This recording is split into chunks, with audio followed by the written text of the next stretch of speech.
Greetings from the cryptic world of Paranormal M. Prepare to be entranced by stories that push the boundaries of our understanding. Hit that subscribe button and turn on notifications to never miss out on our captivating tales. We hope you're in for an unexplained adventure. Story number 1. My Family's Entity, one of two. My mom grew up in a small house in the middle of nowhere. The home is located in the middle of a forest that was previously Chickasaw tribe land. My grandparents bought the home in the 50s or 60s, and relatively nothing is known about the home prior to them moving in. As a young girl, she lived there with my grandparents and her 3 sisters, along with family pets. From the time she was 6, she would have reoccurring dreams of a woman crawling on all fours to the foot of her bed and then violently jumping into the bed with her. My family dismissed these dreams as the workings of a child's overactive imagination, with the exception of my grandmother and one of the aunts, who we will refer to as Kay. These two had always felt uneasy in the home and saw my mom's dreams as validation to the negative energy surrounding them. The dreams that my mom would have of this woman occurred frequently, and each one was the same. Same woman, same path to the bed, same conclusion. They continued to live there until my mom was around 12, at which point they moved into a home closer to my grandfather's job. The old home was kept as a rental property, since it had long been paid off. My mom was still having the dreams, and my grandmother hoped that the new home would offer my mom and her some well-needed rest from the dream. Unfortunately for them, this was not the case, and the dreams began occurring more and more frequently. By the time my mother was 14, the dream would happen every single night. My mom was doing pretty bad in school, and the family was beginning to grow tired of the screaming that would come from my mother's room at all hours of the night. Kay had moved away at this point. She was about 10 years older than my mom. Kay was visiting home one weekend and had nowhere to sleep, since the new home was smaller than the previous one, and she had to sleep with my mom. At some point on the first night, Kay woke up because she could hear my mom moaning in her sleep. She sat up in the bed as my mom's moans got louder and louder, and Kay began to hear the sound of trotting coming down the hallway. Obviously, this scared the shit out of her, but curiosity did get the best of her. She continued listening as the trotting got louder. When the sound was essentially on top of them, my mother sat straight up in bed, panting and crying. The sound had stopped, but Kay still felt uneasy. She went to try and console my mom, but at that moment it felt to them like something large leapt onto the foot of the bed. This sent both of them into a screaming fit that I'm sure woke everyone up in the neighborhood. According to Kay, whatever jumped onto the foot of the bed stayed there until my grandfather came into the room to see why they were wailing. Kay told this story to my grandparents that night, and it convinced my grandfather to call their pastor to the home the next day. The pastor blessed the home and my mom in an attempt to get rid of whatever this was. The blessing worked for a time, but it was not an end-all be-all.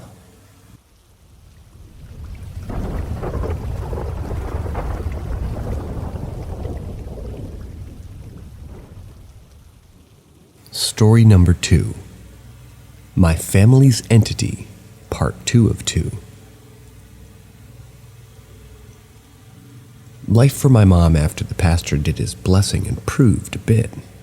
The dream stopped becoming an everyday thing and eventually became something that would only happen once every couple of years. In October of 2008, my parents divorced. My mom became a single mother of 2 during one of the worst recessions in decades. We were flat broke and had nowhere to live. and my grandparents offered to let us move into the old family home rent-free. My grandmother wasn't too thrilled about us living in that house, but she knew that we had no other options. My Aunt Kay was already living in one of the bedrooms, and my grandmother felt better about us being there with Kay keeping a watchful eye out. The day we moved in was a sad and stressful day for all of us. My mom was on edge, and young me was oblivious to all the bad history that my family had with the home. One of the most prominent things in my mind when I think about that place is the stench of the water. The stuff was littered with sulfur and would stink up any room where the tap was on. We couldn't wash white clothes in the home because it would dye them yellow-orangish in color, and it was certainly not safe to drink. The house was far from a mansion with 3 small bedrooms and only 1 bathroom. Me, my sister, and my mom slept in the master bedroom located in the back of the house across from the bathroom. This bathroom was isolated from the rest of the home by one of the other bedrooms, which had been converted into an office space for my aunt. Daytime in the home was relatively normal, with only the slight feeling of anticipation for the night to come. The moment that the sun went down, the entire personality of the property switched into a sinister and angry being that loomed over everyone. It was a rule for the most of the family that they wouldn't be caught dead there after sunset. I only recently learned this rule myself, and I was furious that anybody let us live there, knowing that this place was no place for children or even adults for that matter. One of the earliest experiences that I can recall occurred only about a week after we moved in. I was in the kitchen with Kay while she was making dinner for the 2 of us. My mom and my sister were at my grandparents' house, helping them clean up after a yard sale. After she was making dinner, we heard a sound like furniture being moved coming from the office. Being the inquisitive child I was, I went to investigate the sound, but found nothing out of place. I returned to my spot at the kitchen table while Kay finished up dinner. As she sat down, we heard the sound of air rushing, like the house had taken a deep breath in. At that moment, as we sat there silently staring at each other, the drawers and cabinets in the kitchen flung open, spilling silverware, pots, pans, and other miscellaneous kitchen junk into the floor. I immediately burst into tears, as any child would, while Kay tried her best to console me. I cried and cried that night, unable to grasp what had happened. To this day, the sound of a pot or a pan hitting something induces a panic attack. Little things would happen in the home that no one could quite explain. Lights would flicker, doors would open. Random knocks would occur, not seeming to originate from one fixed point. The next major event that happened was on my sister's birthday. My whole family was over celebrating at the home, but as night approached, most of the family cleared out according to their rule. By sunset, all that were left were me, my mom, my sister, Kay, my grandparents, and Kay's daughter, B. We were cleaning up the house after the party when the door to the office slammed shut. No one was in that part of the house, so we were confused as to how the door had shut. My grandfather went to investigate and found that he couldn't open the door, which was a little bit unsettling as there was no lock on it. Attached to the office was a closet, when it used to be a conjoined closet with Kay's room in the front of the house. The passage was narrow, and they had to send someone small enough to fit into the small gap. You guessed it, that was me. I made my way through the closet and into the office, where I found myself staring. The door was trembling. Something had pushed a small bookshelf against the door and jammed it underneath the handle. I pushed and pushed on the shelf, trying to clear the door. And that's when I heard it. Started off quiet and distant, but grew louder with every passing second. the sound of trotting. I panicked and started kicking the shelf with all of my might. Thankfully, it budged. I flung the door open and ran straight to my grandfather and held on to him like my life depended on it. I'd love to say that that was the end of it all, and that we would probably just move out of that hellhole, but that would make me a bit of a liar. We stayed in that home for another 2 years. Well, saying we would also be a lie. I had one more experience not too long after my sister's party that caused me to practically move in with my grandparents. Being that the house was so small, my sister and I slept with my mom in the master bedroom, in her king-sized bed. She got it in a divorce. My mom has started frequently having the dream, but didn't tell anybody that she had had it until years later. One night we were asleep, and I woke up because I heard my mom moaning.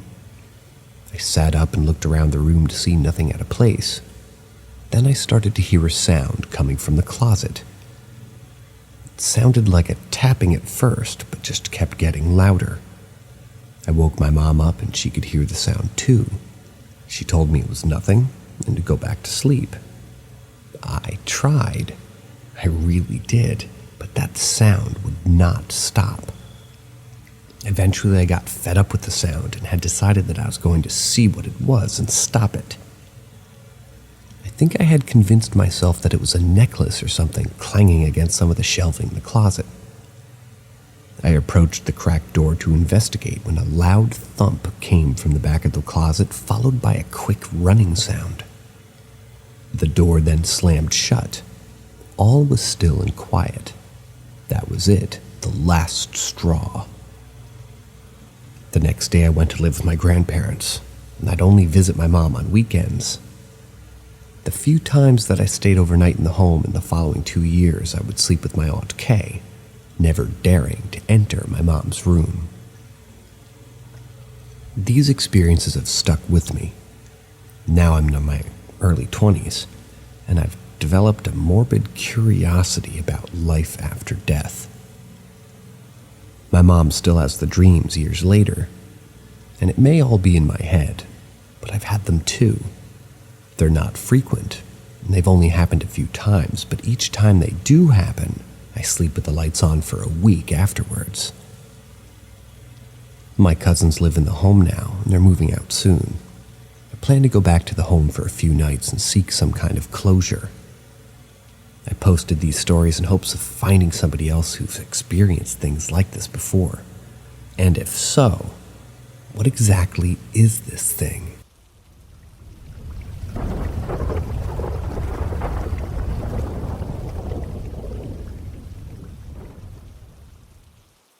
Story number 3.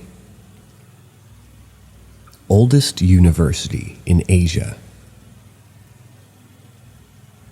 I'm a student at the Pontifical University in the Philippines.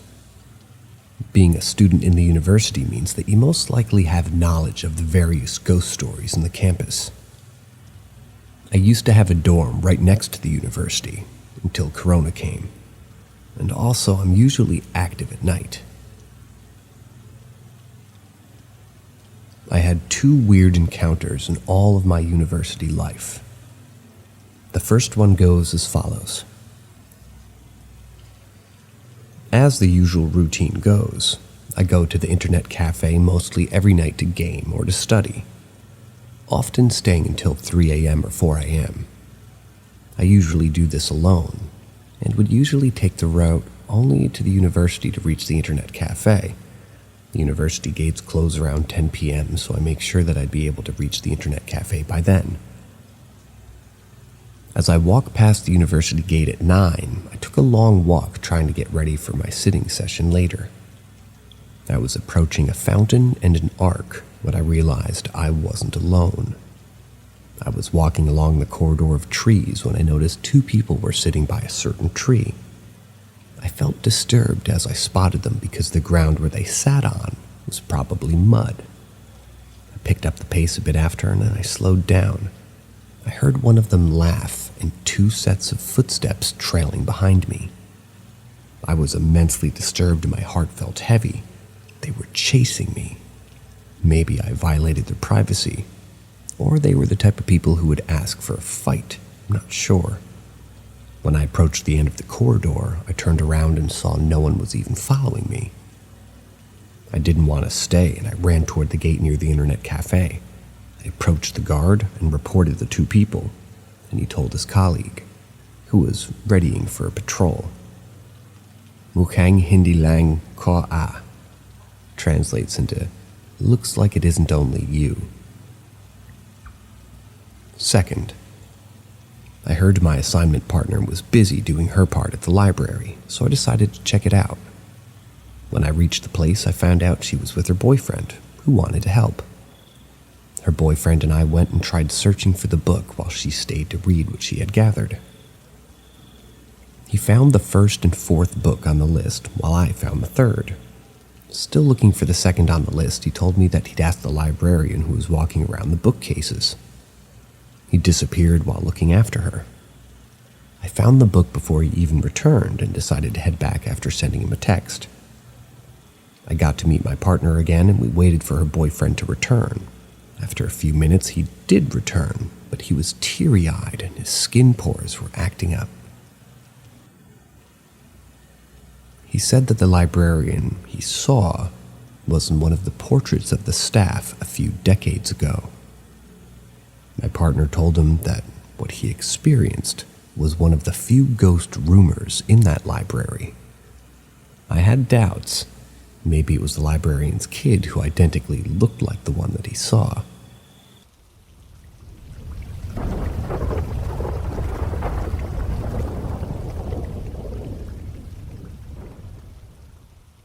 My favorite sleep paralysis demons. Story number 4. I'm honestly torn between the lanky, well-dressed man with a face made of shadows and the thing that waits at the threshold. Both have their pros and cons. They actually both showed up at the same time, once. I keep a journal of my sleep paralysis episodes. Here's the time they both showed up. This entry is from July 14th, 2019. For context, I work at a group home where I sometimes have to spend the night. Occasionally, I'm able to sleep while I'm there. Occasionally, I bring my dog with me. I was lying on my air mattress at work trying to sleep. The room didn't look right. It was cold, and I could see my breath. It was almost pitch dark, but I could still see everything clearly. The lanky, well-dressed man with a face made of static and shadows mocks me. I know something worse is coming. I left the doors open, with the screen door shut, before I went to bed because it was maddeningly hot. That's how it's going to get in.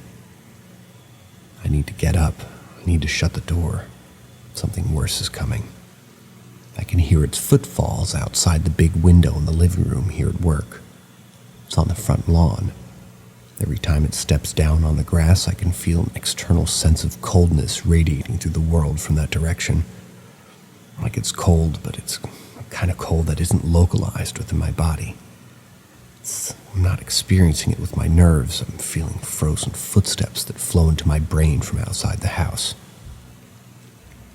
The lanky, well-dressed man with a face made of static and shadows asks if I'm really going to just lie there and let the other come in through the door. He says the horseshoe above the door won't be able to stop it. I try to scream, I can't. I try to get up and I can't. I try to turn my head, and it happens so slowly. It takes so much effort for every millimeter of turning that I do manage. It feels like trying to push my face through a concrete wall, except it's working, but too slow. I try to move my arms, I try to stand up. My body shifts ever so slightly, and the effort is exhausting. Frozen footsteps. I can see the midst of its breathing coming through the screen door. The lanky, well-dressed man with a face made of shadows raises a wine glass and a toast. The thing is at the door. It sees me. I see it. I'm freezing, and its eyes are so very cold. Then my dog woke up with a start up from where he was sleeping. He made a warning sort of growl, came over to me and started licking my face. Then he put a paw on my chest, wagged his tail, and pawed at me. It was adorable. The lanky man went away, and I didn't see how. I could still feel the thing in the doorway looking at me, but I ignored it because adorable little cocker spaniel. Then the thing in the doorway went away, too, and I'm finally able to move. I got up, shut both doors, then locked them. I briefly considered checking the horseshoe that was above the door on the outside, but then decided I really didn't want to know if something had even happened to it.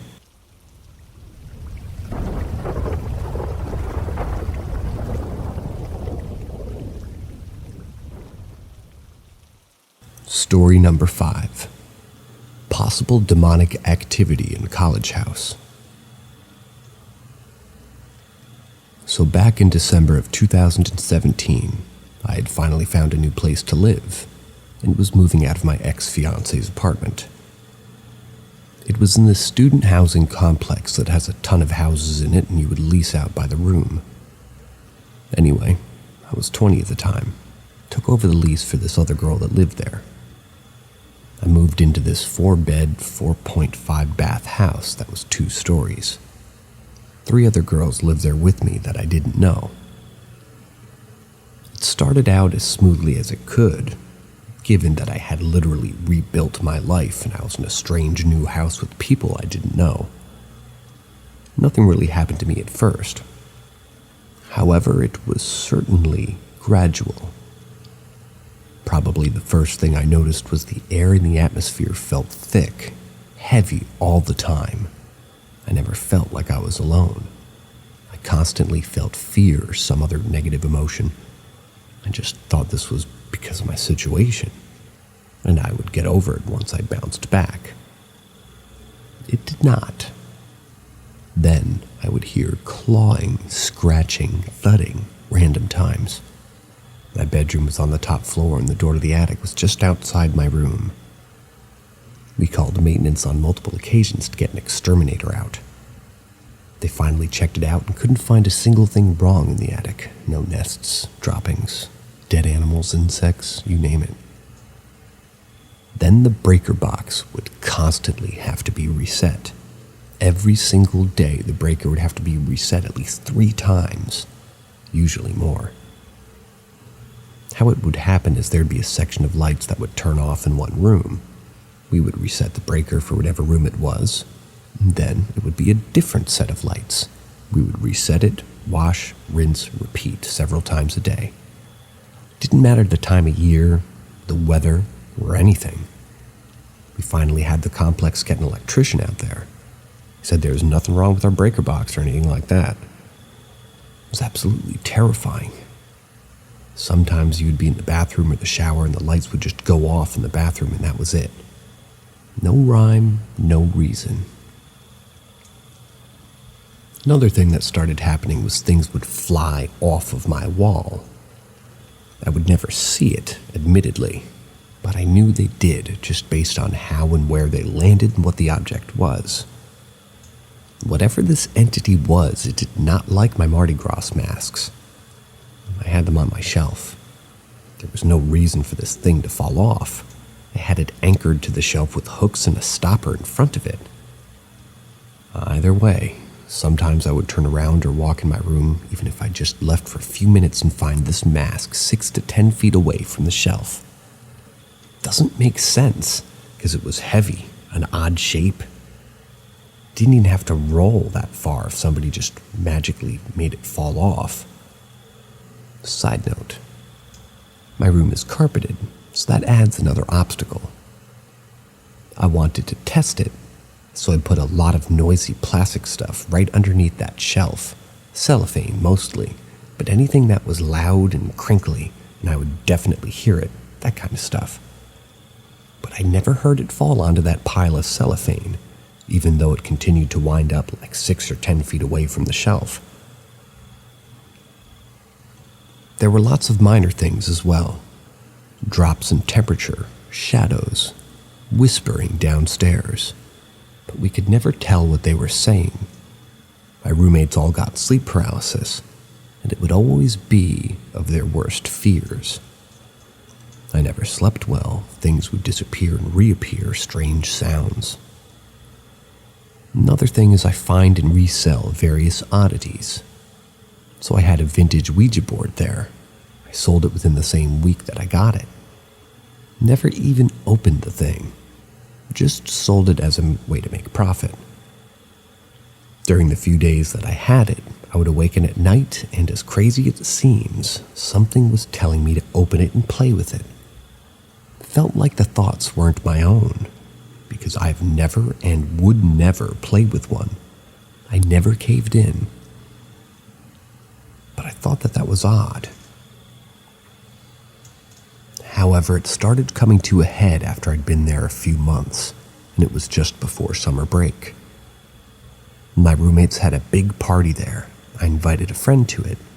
My friend told me years later that when they went downstairs after the party, so at about 4 a.m. or so to get some water, they said that they heard hundreds of flies flying towards them. They couldn't see any. And they said while this happened that the room smelled of rotting meat. There weren't any flies or rotting meat in this house, for your information. So we moved out of that house after our lease was up and we moved into another house within the same complex. Haven't had any problems.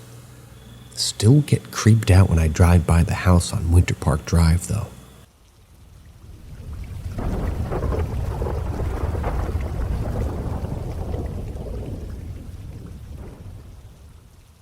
Story number 6. Black-Eyed Kid. This story takes place during the late summer in the 1960s in Iowa. It's a very small farming community. My friend's great-grandparent Bob owned a farm out there. He had acres of corn, wheat, and potatoes. But corn was his main crop. So he had a huge cornfield. It was around 2 a.m. and his grandfather couldn't sleep, so he went outside to get some fresh air. When outside, he noticed something that looked like a child walking around the cornfield. So Bob ran back inside, grabbed his double-barrel shotgun, and woke up the farmhand to back him up. They combed through the cornfield in an attempt to find whatever was running around out there. After a while, they still couldn't find anything, so Bob told the farmhand to go back inside the house while he stayed on the porch to watch his cornfield. Then he looks at the gravel road between his yard and the fence line that led to the cornfield. And standing on the road was a little girl around 6 years old or so. She was wearing a white dress that made her look like she had just gotten out of church. Bob thought that his mind must have been playing tricks on him, so he tried to lay down on the couch to rest, but also still somewhat alert. However, not even a minute after he laid down, he heard a knock on the screen door. He walked up to the door and slightly cracked the main door open. He sees the little girl and asked, "May I help you?" The little girl said, "Mister, I'm lost and I don't know where my parents are. Can I come in the house and use your telephone?" Bob felt uneasy and told her that he could get her a glass of water and she can call her parents. If she would give him the number, he could do it. But he didn't feel comfortable letting her inside. He felt something off about this little girl. However, the little girl insisted to be the one to call and to talk to them. And Bob said, "Young lady, it's 2 a.m. I don't feel comfortable letting a stranger into the house, little girl or not." The little girl started to get agitated and said, "I'm not leaving until you let me use your phone." Startled, Bob told the little girl that he was going to call the police to come pick her up, so they can keep her safe and find her parents. He closed the door to go and call the police. He heard somebody punch the door like a grown man. He walked back, cracked the door open again, but when he looked, he realized that it was the little girl that punched the door, But when he looked at her this time, she didn't have any eyes. Instead, she had pitch black orbs instead of eyes. And she said in a deep voice, "Let me in." So Bob grabbed his shotgun and pointed it at the little girl and told her no and to go away. After this, the little girl looks right into the barrel and then back up at Bob, smiled smugly at him, giggled, and then she ran back into the cornfield and disappeared.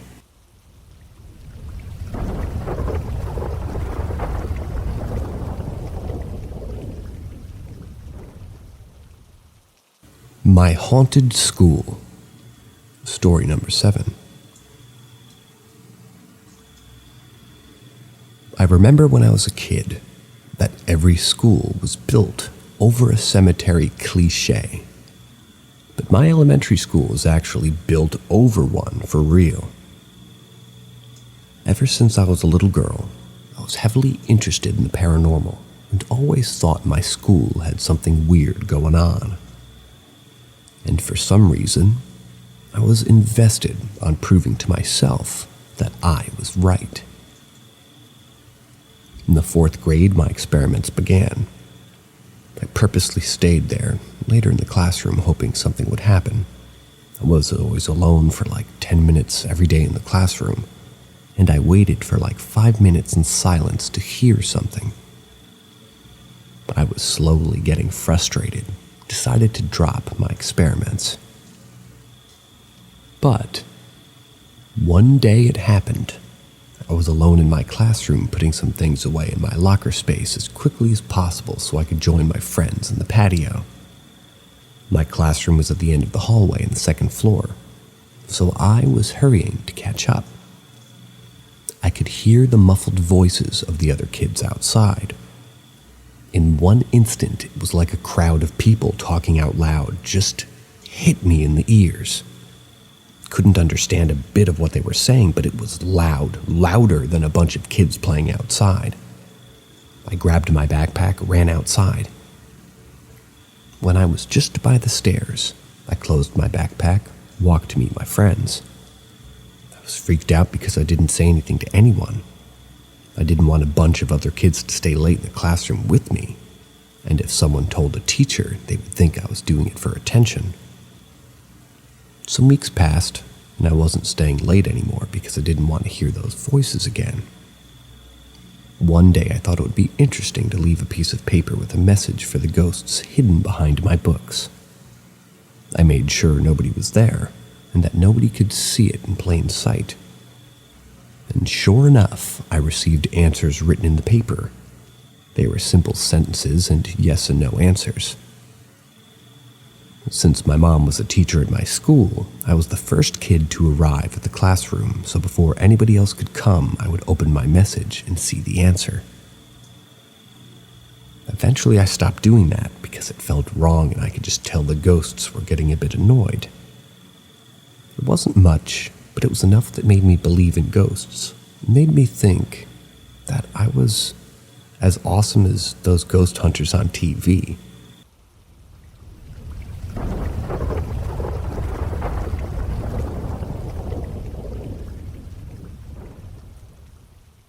Worst phone call in the middle of the night.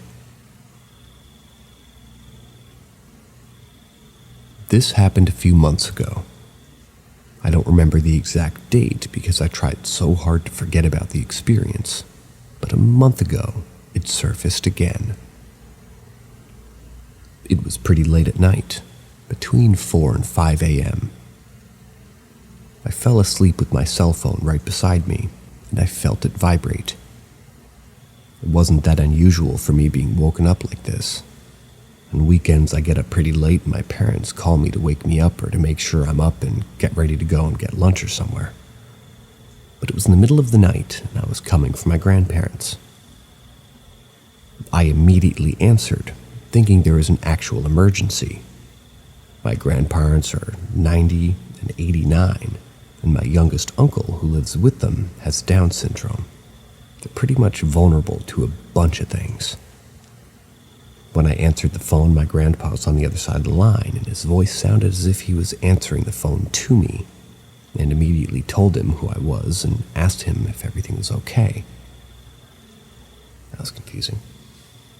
He sounded confused, which I didn't think was a big deal. He has trouble with hearing because of his age, and I thought that he had just forgot to put on his hearing aids. But then he started screaming and the phone call ended. All this happened in the course of a minute or so. I immediately tried to call back, absolutely terrified of something happening to them. After 3 non-answer calls, I was on edge of panic attack, if not having one already. I got out of my room and woke up my dad. I told him what happened and showed him the call record on my phone so he couldn't brush it off, saying that it was just me having a bad nightmare. I begged him to call them just to make sure everything was okay. He told me that he would do it, and for me to go to bed. I didn't sleep much that night. I was absolutely terrified. At times imagining the worst, but also analyzing what happened and thinking of a logical explanation. But nothing was making sense to me. My grandpa's not the most technological guy. He's pretty old school in that way. My grandma is the one that uses their cell phone or their landline to communicate with us. I'm not really my grandpa's favorite, and I don't know how I would be the first to be contacted if something happened. For me, it's pretty hard to comprehend how the man that doesn't even know how to spell my name correctly knew my phone number. I have to add also that my grandpa is a very respected doctor who's won several awards and is the most healthy person I've known in my entire life. He hasn't lost any of his marbles. He's pretty aware and conscious about all of his surroundings. In the early morning, my dad called and my grandma answered. Fortunately, everything was okay. My grandma assured him nobody called me that night. My dad kind of tried the, "you were just dreaming" speech, but once again I showed him the call I received and that I actually talked to someone. He is a logical man, and he would try to give me an explanation, but this time he didn't even try. He was so freaked out that he pretended this conversation never happened, just so we could continue on with the day. I made my entire family check their phones so we could make sure nobody was called that night, and it was just me who received a creepy phone call. I buried that memory on the remotest corner of my brain, hoping it never popped up again, and I had just forgotten it.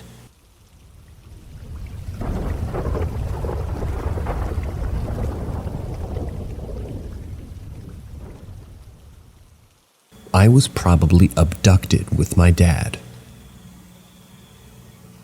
This happened like 7 years ago.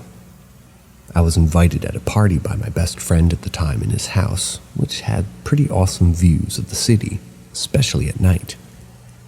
I was pretty bored, so I asked my dad to pick me up, and sure he did. I was like 9:30 or so when he picked me up. We were on the car, and we were talking some kind of nonsense, just having fun and enjoying the city lights and the night sky. Suddenly, my dad recognizes one of the houses of the neighborhood and told that it was where an old college friend used to live, and heard the story. Then everything went black. The next thing I remember was us still in the car, or as these guys write it, on the car. The next thing I remember was us still on the car. My dad stops when he realizes, I'm sure, that somehow we're going in circles when we passed again by that old friend's house.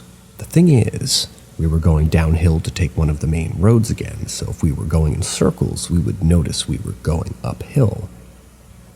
Somehow we were brought uphill. We have no recollection whatsoever, and about half an hour lost. When we got home, we were still so confused and some kind of shock. I remember feeling anxious and a bit afraid without knowing why. The next morning, I noticed some bruises on my shoulders and my neck that I couldn't explain. My dad also had some bruises, but I don't remember the exact places. I still cannot remember anything of that lost time.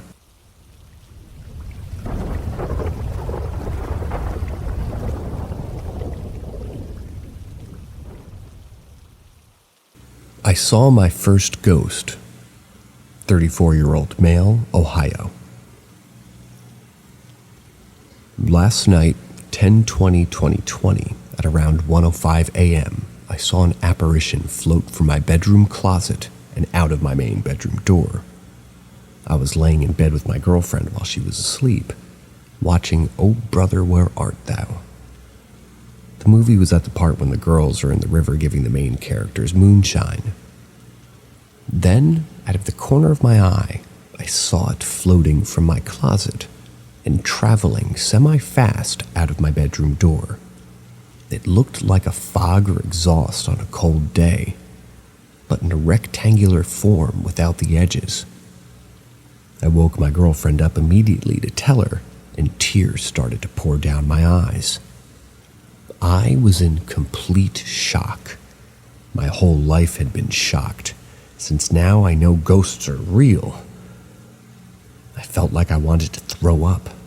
I even called and told my mom at 2:10 a.m., and I'm a grown-ass man with a 6-year-old daughter. Note: my girlfriend's grandpa died exactly 2 months earlier on 8/20/2020 at 2:05 a.m., and his ashes are in a mini urn in the closet, where I also saw the apparition originate from. Then today I grilled steak for dinner for my family, girlfriend, 3 girl daughters. When I brought it in from the grill, I covered it with foil. Before I went to uncover it, there was a huge fog, mist, and distortion all around me, right in front of me. I could barely see the counters and cabinets in the kitchen. It happened for about 5 seconds, then went away. I told my girlfriend, and she said that her grandpa really liked steak and was freaked the fuck out. I don't want to just assume it's my girlfriend's grandpa because of the 2-month anniversary mini urn and his love for steak, but something definitely happened. I was always super skeptical, and now I just don't know what to think. Still in shock, and it's really messing with my mind. Does anybody have any insight on what this is or what I can do? Is this what a ghost really is? It hasn't moved anything, controlled lights, or touched anybody in the house. But we do live in an old apartment.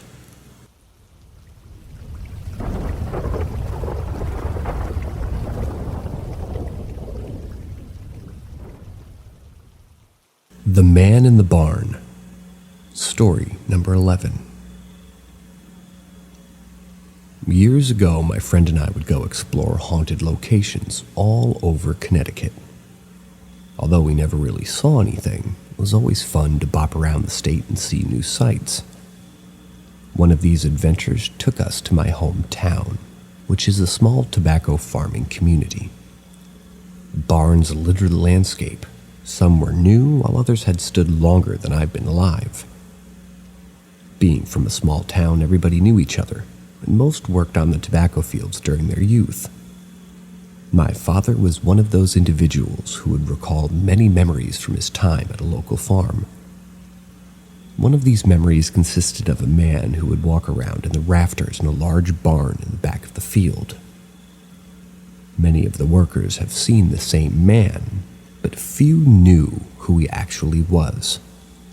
It got to the point where my father grew curious enough to ask him about it. His face turned white when he heard it was the ghost of a man who hung himself from the barn's ceiling. Fast forward to the present ghost tour that my friend and I were on. We set off looking for this barn. Gaining access to fields were easy since the owners were family friends who granted us permission. We joked about the drive up to the back field was reminiscing of a horror movie due to the ground being muddy from previous storms during the week. Lightning lit the sky as a new storm approached us. To help navigate, I opened Google Maps to have an aerial view of the property. I could see the barn on the map, long since collapsed, buried deep in the forest, difficult to see from the road, but I said nothing to my friend about its true location. It wasn't until we were by it that a sudden heavy feeling hit both our chests and quickly faded away once we drove past it. She turned and asked if that was it, to which I replied, yes. Both of us were spooked but wanted to get a good visual of the barn, so we turned around. As we parked the car with the headlights facing into the forest to try to illuminate the barn's remains, the heavy feeling returned, but a lot stronger. Got to the point where we had to leave because it felt angry. It was at that moment a shadow appeared in the brush in front of the barn. It was in the shape of a man, but it stood there watching us. Now panicking, we tried to rush out of the fields, almost getting stuck in the mud in the process. That feeling of anger and dread stayed with us until we left the farm's property. The drive back to my house was silent as the storm was now upon us, unleashing a wall of rain. The first words spoken upon our arrival to my father, these words still ring in my ear today. You were right.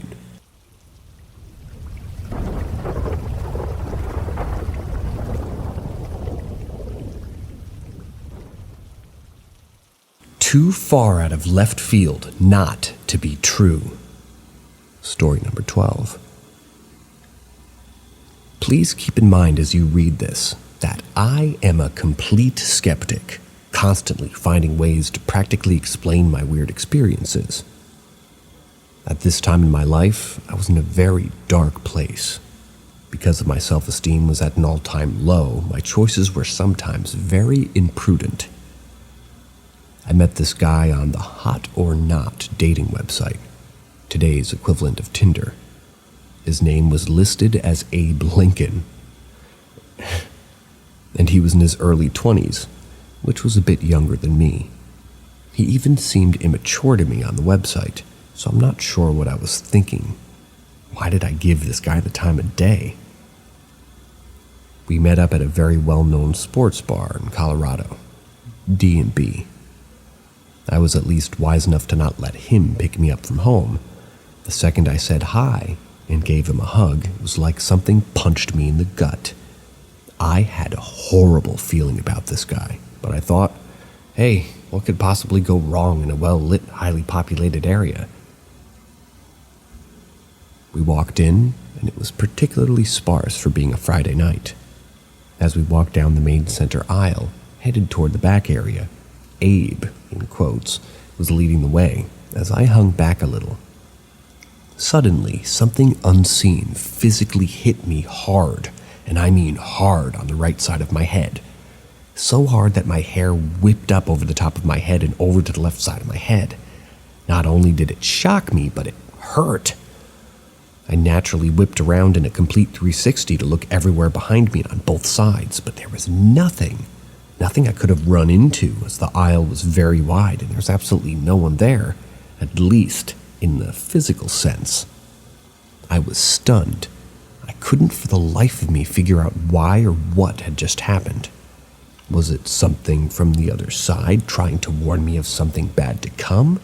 Or was it something darker, something that just wanted to mess with me? I get how completely stupid this sounds. I'll say the more that I talked to this guy through the evening, the more I saw that he was a very scary individual. He told me weird things about himself that caused 100 red flags to pop up. I was terrified from the event that happened earlier, and I was completely paranoid the entire time. Looking all around me, afraid of another unseen assault, although my feelings about myself were not so great, my instincts were sharp, and I somehow felt I was important enough to tell him that I needed to leave. Did I escape something dreadful about to happen? Did I get backhanded by a loved one from the other side who knew what would happen if I stayed any longer with Mr. Lincoln? Or was this just a random dark entity deciding to hit me just for the hell of it in the most random of places? I will never know.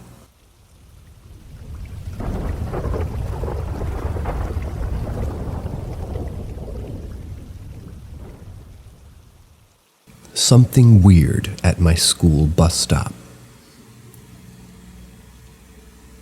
When I was in 9th grade walking to the bus stop near St. Paul, it was still dark out and eerily calm, no traffic, and very quiet. But the second I stepped onto the street from my driveway, it felt like there was some kind of mild static electricity in the air, if that makes sense. Anyways, my bus stop was half a block from my house on the corner. with one street light above it and some pine trees and shrubs that lined the street. I was looking at the ground as I walked up the hill toward the bus stop, and just before I crossed the street, I finally looked up to see if the kid I shared this bus stop with was already there. He wasn't. Instead, standing directly underneath the streetlight was this maybe 3.5 foot tall alien, facing its body toward me, staring at me. I stopped in my tracks, stared for a second, paralyzed with fear. This thing was like 3.5 feet tall with grayish, bluish, whitish skin. I could see blue veins under its skin, which seemed almost translucent or thin. No clothing, no hair at all, no noticeable genitalia. Its head was large with some sort of flattish top that became bulbous around the forehead area, tapered in a bit at the temple. Then bulbous cheekbone area that tapered down to a flattish chin, and the eyes were larger and more spaced out than human eyes. Sounds like my girlfriend. I didn't see a nose, and the mouth was like a small slit, no lips, closed. The arms were too long for its body and hung at its sides. I guess I didn't take note of its hands. It kind of had a flat chest with small pectoral muscles, but no nipples, with a wider protruding lower stomach, wide-set hips, short legs that looked more like maybe how a hooved animal stands on their hind legs, but with humanoid feet. This thing just stood there under the streetlight, facing me and staring at me, and only 20 to 30 feet away from me. I would guess I stood there for maybe 3 to 5 seconds staring at it, frozen with fear and confusion, trying to figure out what the fuck I was staring at. But my brain caught up with me. I ran as fast as I could back home, slammed the door shut, and inconsolably cried and hyperventilated. My parents were confused and horrified as to what happened to me in the 3 minutes I was gone. My mom had to literally help me walk to the nearest chair. I didn't go to school that day either. My dad stayed home because I was too scared to be alone. After I calmed down, I took a nap and woke up fucking 8 hours later to my mom when she got home from work. It felt like I had literally just closed my eyes, then opened them to my mom, who had just worked an entire shift. This is long, and hopefully I explained it well enough. Scariest day of my life. Also, when my mom was a little kid, her early teens, she had several encounters, including abduction. She hates talking about it, but my God, her stories are absolutely terrifying. My mom grew up as a farm girl in rural Wisconsin, who wouldn't make this shit up.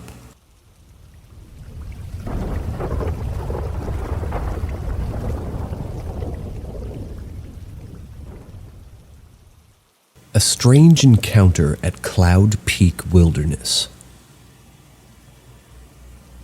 Around the summer of 2012 and 2013, when I was about 13-ish, I spent the summer in South Dakota with my uncle from the middle of June to the middle of August. During my time, him and I had quite a few interesting adventures. Accidentally macing ourselves, which is pepper spray, being charged by a grizzly bear, driving home through a tornado. This one is one that I can't stop thinking about. Toward the end of my stay, we decided that we would go on one last hike. We had been hiking a few times beforehand, Yellowstone, Bear Boot, and figured that we could squeeze in just one more. He suggested going for roughly 5 or 6 miles overnight on a camp hike in Cloud Peak Wilderness, Wyoming. When we got there, we hiked for about 3 miles on the trail before he suggested going off trail for a little bit. At some point, we came across an opening that had a medium-sized lake, a waterfall, and a flat, rocky surface mixed with the surrounding woods. We decided to set up camp for the night near the rock surfaces, but still on a soft forest ground patch. We set up the tent, a small contained fire, and hung up our food supplies to avoid any nosy critters. During the night, we heard a variety of noises, from twigs snapping, owls hooting, and one of the scarier ones, wolves howling in the distance. My uncle brought his 5th-generation iPod, the first one where you were able to play videos and movies. He put on Star Wars: A New Hope. We're both people who can't sleep without background noise, and frankly, the background noises of the forest at night was starting to make me feel slightly unsettled.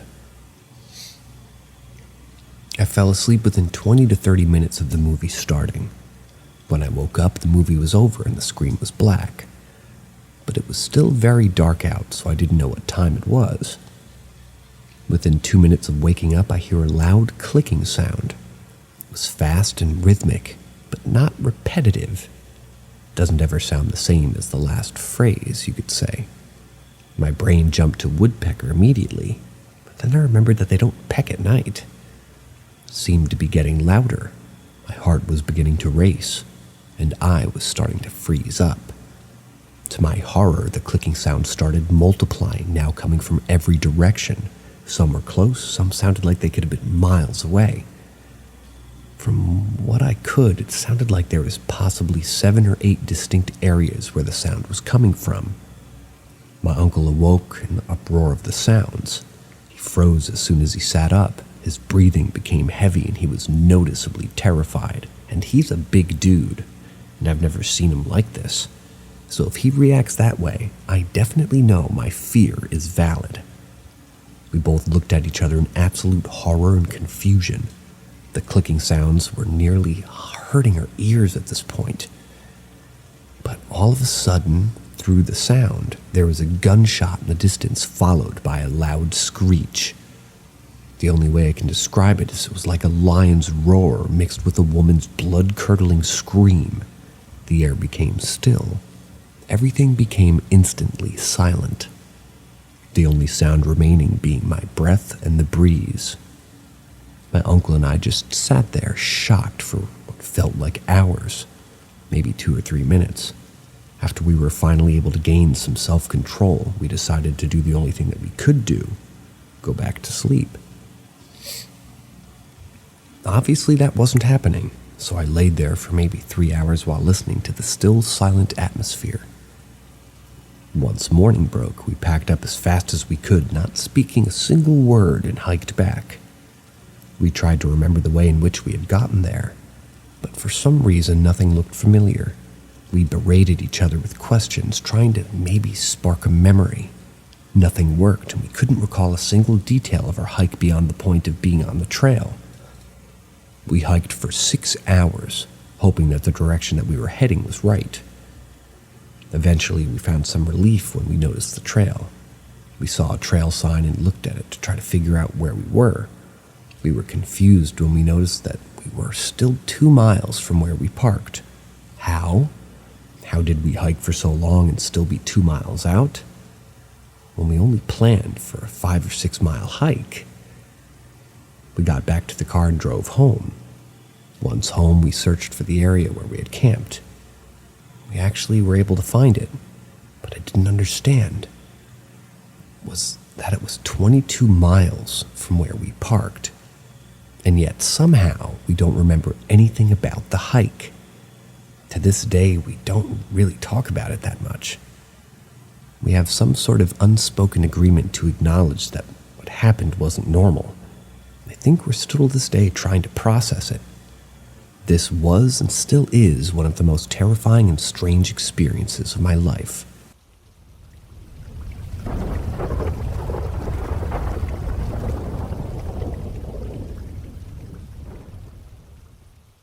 My mom's sister tried to contact her after death. Story number 15. My mom told her sister that she'll celebrate every birthday of hers. Her sister died of brain cancer. Years ago, back when it was flip phones and text messages costing money per text, mind you, my mom got something super weird on her phone. A lot of years had passed since her sister's death. It was me and her driving at night from the mall or something, and suddenly my mom's phone started going off and weird shit was happening to it. She got a message on her phone that said, Kelly, with a picture of my sister from my stepdad who didn't even know how to work a phone back then. She named my sister Kelly after her sister. Then I was like, what the fuck? I didn't know you could even get text messages, let alone know how to text. I immediately called my stepdad while in the car with my mom, asking him why he sent that. He was freaked out and said there's no way that he sent that at all. Then I hang up and my mom starts to cry and says that it's her sister Kelly's birthday. As soon as she said that, all the lights in her van turned on, and one super bright light. My mom started to cry harder while driving and said that we have to sing happy birthday to her. We both started singing, and the lights flickered to the song. And at the end of the happy birthday song, the lights flickered very fast. We both started to cry and the lights turned on once more, and my mom said, "Kelly, I'm driving down the highway. Please turn off the lights. I don't want to get pulled over. I love you." Then everything went out. It was the most shocking moment I've ever experienced. My mom bawled her eyes out the whole way home.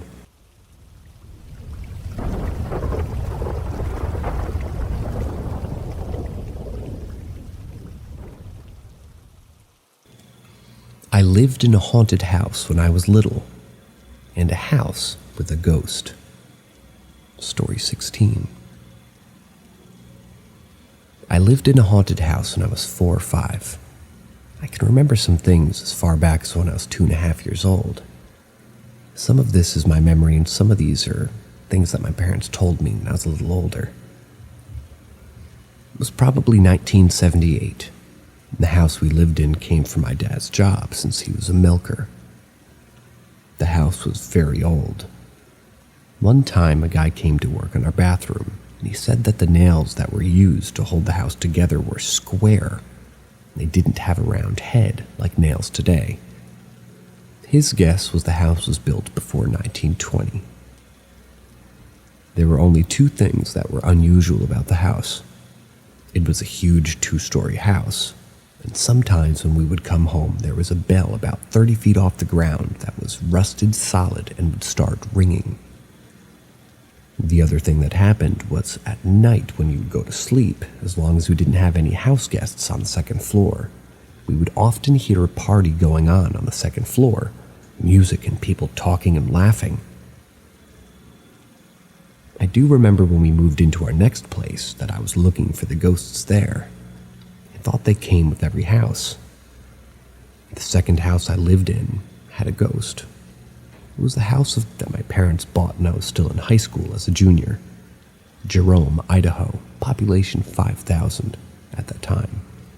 The city's claim to fame is that Nikki Sixx graduated from the same high school I did. Anyway, his ghost was nice.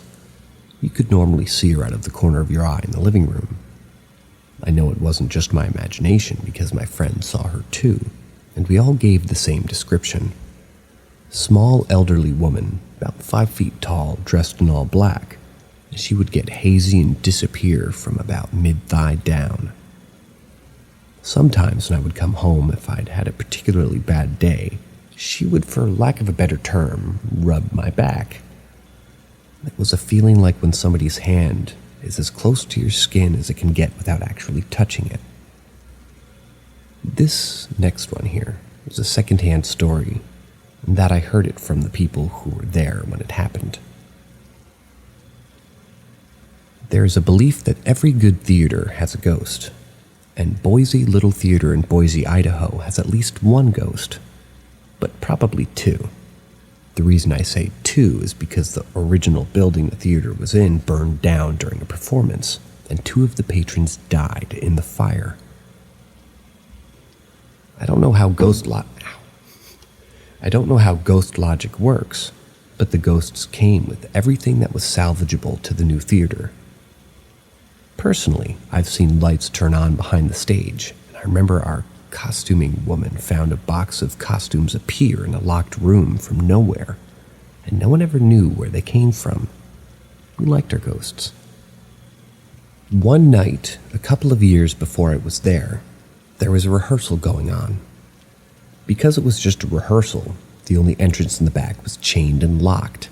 The front doors were the only way in, and there were people wandering around doing various things all over the theater all night. No one was getting into that theater without being seen or heard. Everyone was taking a break and eating pizza in the seats, except for one of the actors' 3 to 4-year-old daughter who was playing on the stage. That's when the trapdoors opened under the girl. From the top of the stage to the concrete floor below is about a 14-foot drop. A 3 to 4-year-old girl falling 14 feet with nothing to stop her but the concrete floor. You expect the worst. Everyone jumps up and runs to the back, for some going to the right of the stage, some going to the left. The way the theater is arranged, it only takes 5 to 10 seconds to get to the door going under the stage while running. They get below the stage and they find her, standing under the trap door, not a scratch on her. When her parents asked her what happened, all she would say is, "The nice man caught me."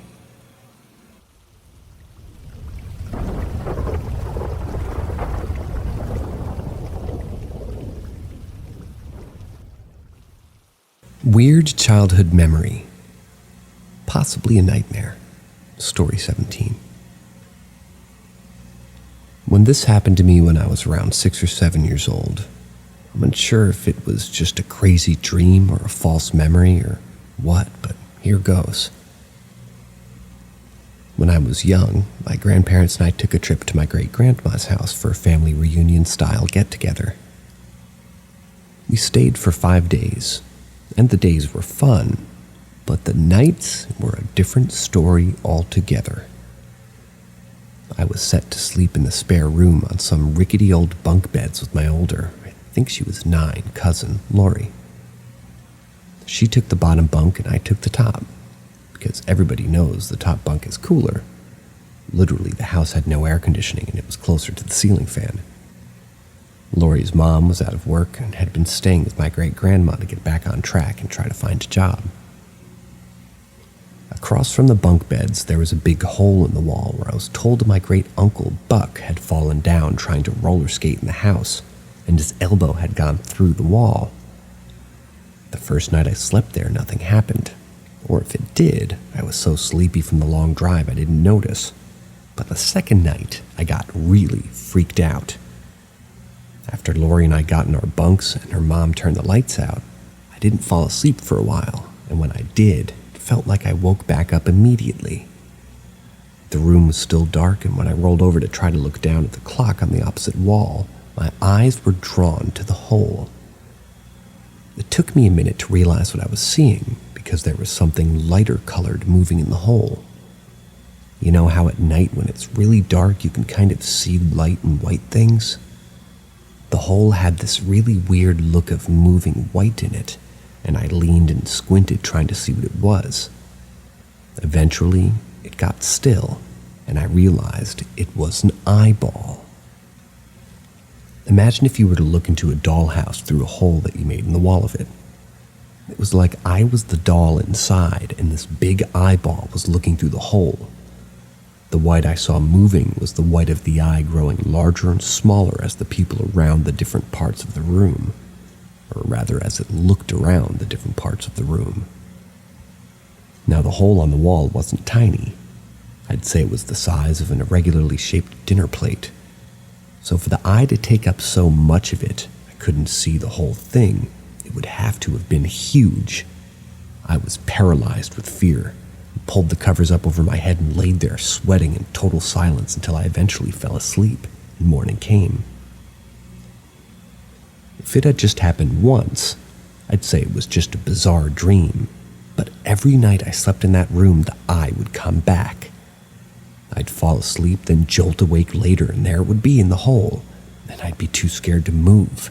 It's a miracle I didn't wet the bed, because if I'd have to go in there, I'd have to have been too scared to move. I never mentioned it to my grandparents, because I was convinced they'd think it was just a bad dream and take away my TV privileges. Isn't that messed up how as a kid you're more concerned about losing the TV access than something that was scaring you so bad that you were paralyzed?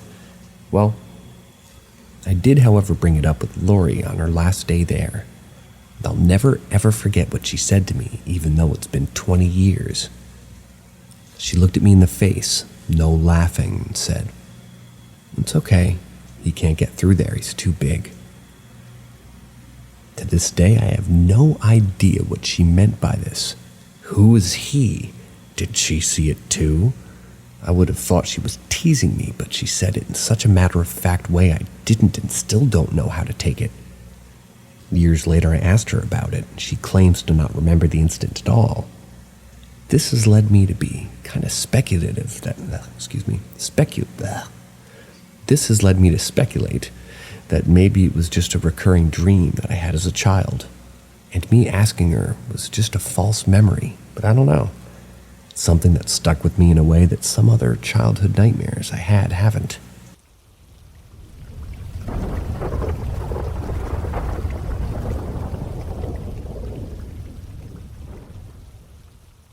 How I opened a portal to spirits one night.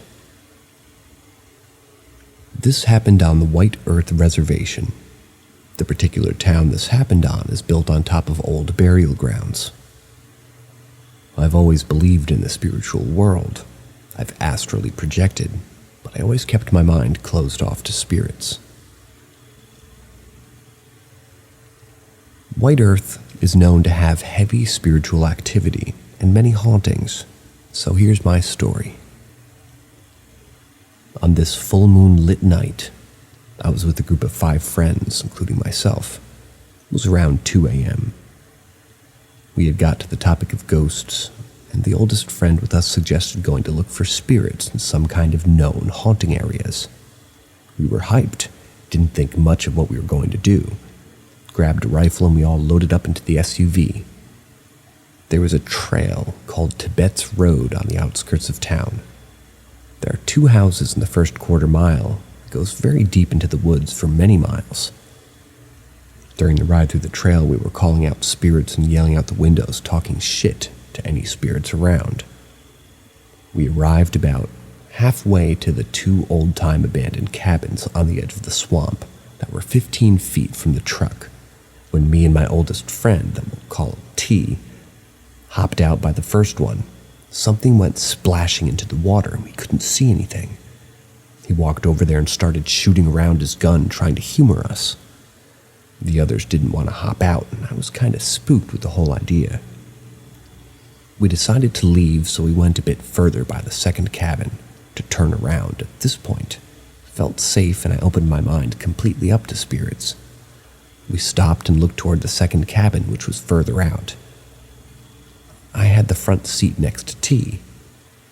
He said, "Do you see that? Back behind the cabin?" I couldn't see anything. I focused my eyes, kept looking, and pretty soon this white figure appeared. I kept looking at it. It was like some sort of white creature peeking its head around the corner with an alien-type head and big empty eye sockets. It seemed like it was short or on all fours. It would peek at us, then go behind the cabin. Kept doing this for about a minute. In my head, I was spooked and couldn't believe what I was seeing. T was trying to hop out and go see the creature, but I was panicked and said that this is how people disappear, finally convinced him not to go. As we started leaving the woods, this really small and long fox-looking thing ran up behind the truck, ran in front of us, then cut into the woods. At this point, I started hearing chant-like music that was really soft, like women or children singing, and I had the feeling that it was a death song. T didn't care, but I, being sober and very intuitive, started to pray out loud to try to block the song out. I couldn't. We finally made it out and I was relieved, but that experience and the feeling of safety made us want to look some more.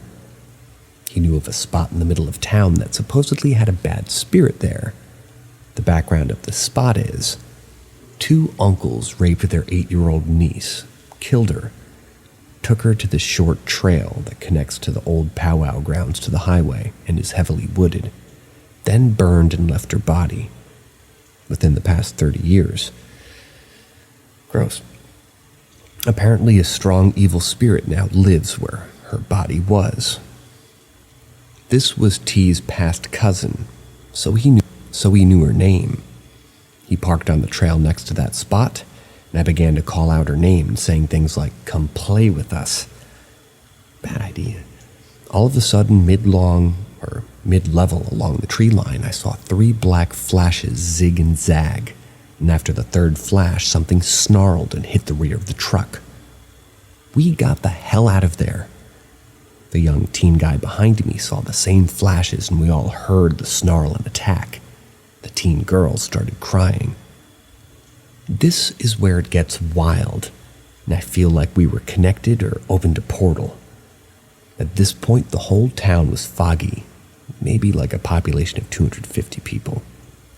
We made it through the trail and came to a turn on the highway which connects to the trail. There was a big downhill open area that leads to the flatland swamp, and this is where a body was found about 6 years ago. We stopped and decided to look down there. Among the fog, I seen spirits for the first time.